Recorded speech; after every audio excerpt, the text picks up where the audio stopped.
Salut, ça va vous? Aujourd'hui, je vous propose de vous montrer comment on fait ses mesures soi-même. Hop, pas prêt du tout. Salut, ça va vous? Quand on a envie de se lancer dans la couture de vêtements, une des premières choses à faire est de bien prendre ses mesures. C'est une étape indispensable. Alors, pas facile à faire quand on n'a pas un partenaire pour nous aider. Donc aujourd'hui, je vous donne quelques astuces pour bien prendre vos mesures, toute seule ou tout seul.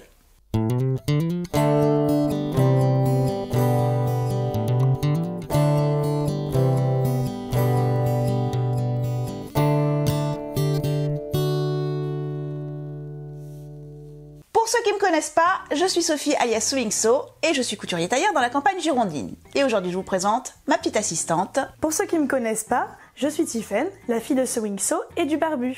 Quand on veut coudre des vêtements, on a besoin d'avoir une petite idée des mesures du corps auxquelles ces vêtements vont être destinés. Ne serait-ce que pour savoir quelle taille de patron on va utiliser et pouvoir ensuite réaliser d'emblée quelques ajustements directement sur le patron.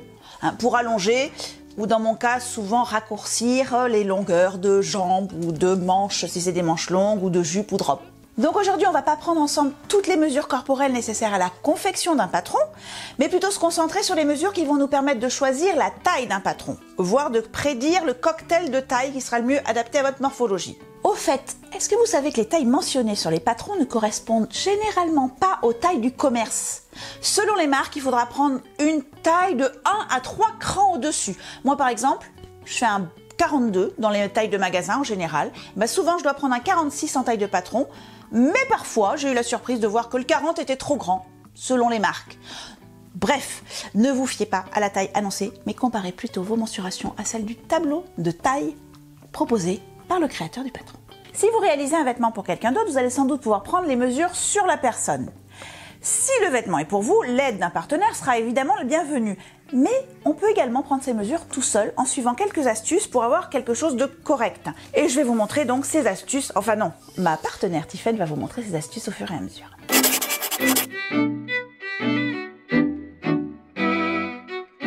L'idéal c'est de prendre les mesures sur un corps peu vêtu, en sous-vêtements en fait. Mais au pire avec un t-shirt ajusté et un leggings. Ça a deux avantages, ça rajoute pas d'épaisseur aux mesures et on voit mieux le positionnement du mètre ruban lors de la prise des mesures. Deuxième conseil, on doit également porter le type de sous-vêtement qu'on porte habituellement ou qu'on compte porter avec le vêtement s'il s'agit d'un vêtement un peu particulier. Donc, pas un soutien-gorge push-up si vous portez habituellement des brassières de sport et vice-versa. Et si vous mettez jamais de soutien-gorge, vous en mettez pas. Et c'est la même chose pour les gaines, les spandex, les push-ups de popotin. Si vous les utilisez, vous en mettez un à ce moment-là, sinon vous en mettez pas. Ce dont nous avons besoin, un mètre ruban qui commence à 0 et qui a les mesures sur les deux côtés. Un miroir en pied pour se voir si on prend les mesures sur soi. Et d'ailleurs, c'est également utile si on le fait sur une autre personne. Un élastique large, de préférence, avec une épingle à nourrice. Et un collier sans médaillon, un tour du cou un petit peu large, on va dire.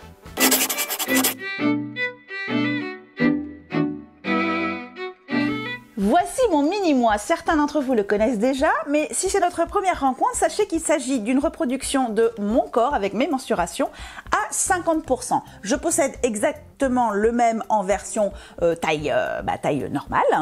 Et du coup, si ça vous intéresse de savoir comment on peut obtenir ce résultat-là, eh bien, j'ai fait une vidéo il y a quelques temps sur les mannequins de couture. Donc, si vous voulez la voir, il suffit d'aller faire un petit tour par là. La première chose qu'on va faire, ça va être de positionner l'élastique autour de la taille et de le maintenir en place avec l'épingle à nourrice. Le but, c'est de serrer juste ce qu'il faut pour qu'il se positionne bien, mais pas trop, quand même, on veut respirer. Alors, certains et certaines ont la taille marquée, donc c'est pas un problème. D'autres, un peu moins. Donc, tout simplement pour être sûr qu'il s'agit de la vraie taille. La vraie taille, la taille naturelle, c'est celle qui plie. Donc, on se penche d'un côté, de l'autre, jusqu'à ce que ça trouve sa place naturelle. Et là, on est sûr d'être bien positionné.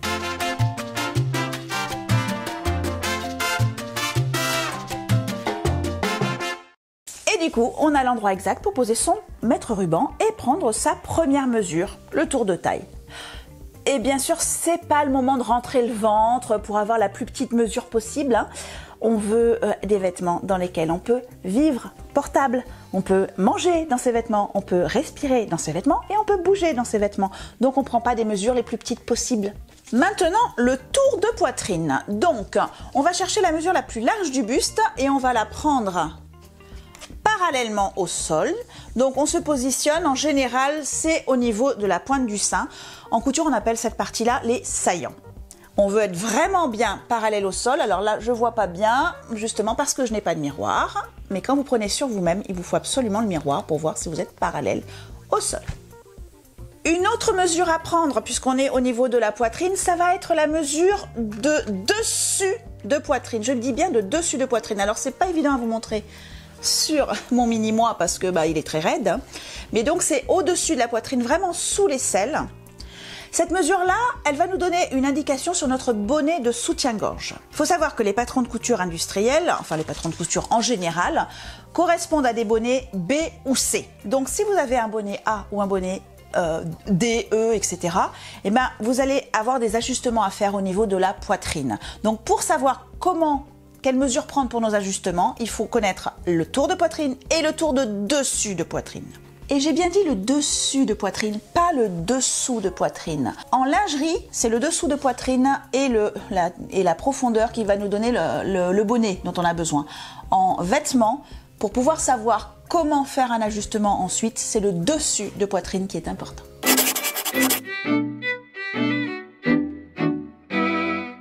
Le tour de hanche maintenant. Alors de la même façon que pour le tour de poitrine, on va se prendre la mesure à la partie la plus large du bassin. Au niveau des fesses, tout simplement.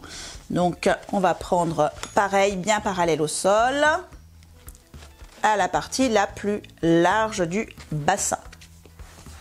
Et vu que nos silhouettes ne sont pas en plastique, on a tout intérêt à prendre également la mesure du tour de ce qu'on appelle les petites hanches, à mi-distance en fait entre notre taille naturelle et notre tour de grande hanche. Ça nous permettra un petit peu de voir quelle est la pente comme cela entre l'un et l'autre. C'est très important pour des gens très cambrés ou des gens qui ont des courbes très marquées ou au contraire une silhouette assez rectiligne. Cette mesure, elle va être super utile pour ajuster les robes, les pantalons, les jupes. En fait, toutes les coupes qui sont censées suivre la courbe du corps, justement. En résumé, déjà, avec ces 3 mesures, poitrine, taille, hanche, vous allez pouvoir déjà choisir la bonne taille de patron, celle sur laquelle vous allez travailler. Avec les mesures dessus de poitrine et demi-hanche, vous allez aussi pouvoir prévoir quelques premiers ajustements, comme un ajustement pour forte poitrine ou un ajustement pour petite poitrine.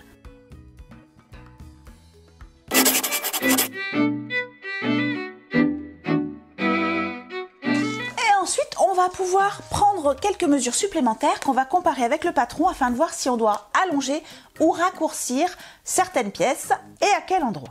Et c'est là que notre collier va être bien utile.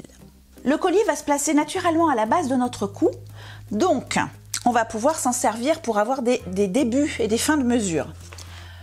On va commencer par une mesure très importante, ça va être la mesure justement milieu dos, donc de notre collier, c'est-à-dire qui marque juste l'extrémité du cou, jusqu'à la taille.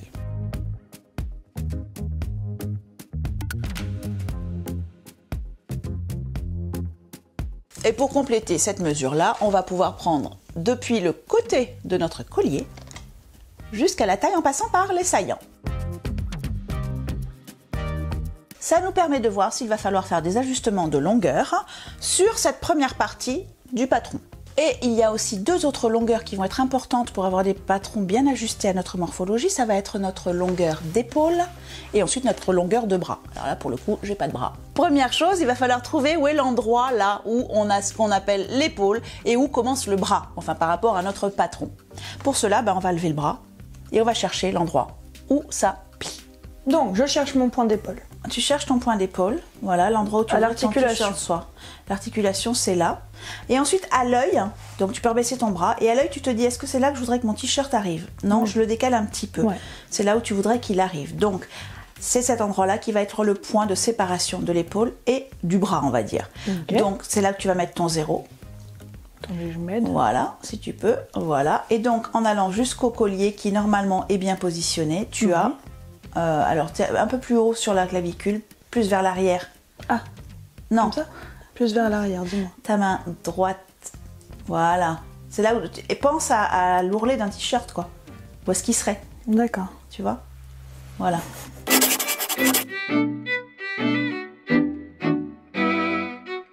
Donc, depuis ce point, on a la mesure épaule. Donc, la distance depuis le collier qui s'est bien positionné. jusqu'à notre point d'épaule. Et depuis là, on a la distance de longueur de bras. La longueur de bras, on va prendre en fonction du modèle qu'on va travailler, c'est-à-dire on va prendre jusque mi-bras ou coude ou jusqu'au poignet. Et d'ailleurs, si vous prenez jusqu'au poignet, pensez à faire une mesure où vous pliez le bras pour prendre votre mesure, ce qui évitera de vous retrouver avec des manches beaucoup trop courtes quand vous allez le plier ensuite sur votre vêtement. Alors là, tu vas donc garder le 0 là où il est. Ok. Voilà. Et je tourne? Ouais. Voilà, tu le tiens avec celui-là. Et en fait, tu vas le passer derrière ton bras. Voilà. Derrière? Non, oh. C'est la mesure d'une manche, donc sur le côté. Ok. Voilà, tu l'attrapes avec ton poignet et tu plies le bras. Ouais, il faut qu'il reste derrière. Et tu plies un peu le bras. Voilà. Technique. Maintenant, tu lâches en haut.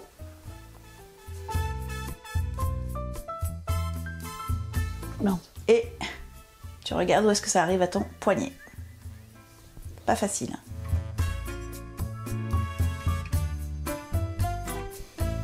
Ok. Donc on est sur du 60... à mon poignet, ouais, sur du 64, quoi. Voilà. Ça Donc ça veut dire que quand il est plié, ton bras fait 64 pliés. Et c'est important quand tu as une mesure. Pour avoir la bonne longueur de manche. Avoir la bonne longueur de manche, sinon tu as des trucs trop courts. Et pour ce qui est du tour de bras, on va prendre la mesure au plus fort du biceps. Et on le contracte un petit peu. Parce que là encore, on veut une mesure confort, pas camisole de force. Donc, je cale. Mon astuce à moi, c'est de magouiller un petit peu. Je n'y arrive pas. Hop. Je gonfle mon muscle. Ah, vraiment, j'ai du mal. Hein. Ah, c'est pas le plus facile à faire. Ah ouais, non, c'est le...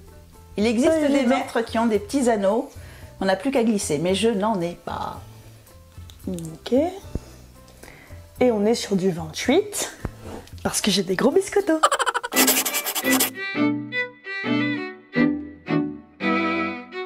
Toutes ces mesures, c'est déjà pas mal. Maintenant, il y a quelques mesures à prendre en plus si vous voulez faire une robe, une jupe, un pantalon. Pour ce qui est des jupes, il y a deux façons de tenir son mètre ruban. Soit vous allez laisser pendre le mètre ruban à l'endroit où vous voulez positionner, mais souvent il n'est pas assez lourd. Il faudra en trouver un lesté. Donc en fait, le mieux, ça va être de positionner le haut, le 0, à votre taille. Et ensuite, alors vous penchez, mais il va falloir tout simplement le maintenir au niveau de la hanche quand vous allez vous pencher. Sinon, il va descendre avec vous et vous n'arriverez jamais à avoir la bonne mesure. La taille, c'est l'élastique? Oui, l'élastique. Tout part de l'élastique. Tout part de l'élastique. Voilà. Donc par exemple, pour une jupe au genou, si tu te penches directement, et tu peux pas mesurer. Voilà. C'est trop court. Donc, je le mets là, je le cale à la hanche. Voilà. Et ensuite, je prends la mesure. Et là, oui. Pour ce qui est des pantalons, il y a deux mesures importantes pour les futurs ajustements. La mesure entre-jambes-sol et la mesure taille-sol. Pour pouvoir mesurer ta longueur de jambe entière, toute seule, tu vas aller positionner ton pied sur le ruban de façon à ce que le 10 soit pile poil sur le bord de ton pied. Du coup, ça deviendra ton nouveau 0. Donc, il faudra penser qu'il faudra enlever 10 à ta mesure. Et donc, tu le positionnes comme ça et tu remontes tranquillement jusqu'à ta taille sur le côté. Donc là, tu as une mesure à laquelle tu vas retirer 10 cm et tu auras ta longueur de jambe. 118, moins 10, 108. Quelle grande jambe! Et pour l'intérieur de jambe, l'entrejambe, tu vas faire la même chose, mais depuis l'intérieur du pied. C'est pas évident. Tu es très souple, ma fille. Et je m'arrête où? Tu t'arrêtes à l'aine, voilà, impeccable. Et là, tu as l'entrejambe. Donc 90, impeccable. 10, 80. Également, il y a une autre mesure qui peut être intéressante, ça va être la mesure des deux fourches pour le pantalon. Donc du coup, vous allez partir de la couture de votre leggings vers la taille devant et vers la taille dos. Ça va vous permettre d'ajuster la hauteur du pantalon au bon endroit.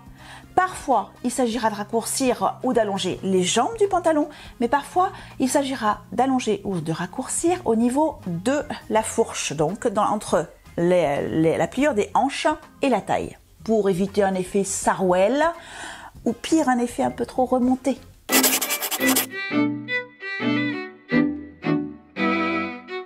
Bon, vous avez vu, prendre ces mesures tout seul, c'est possible. C'est pas facile, Non.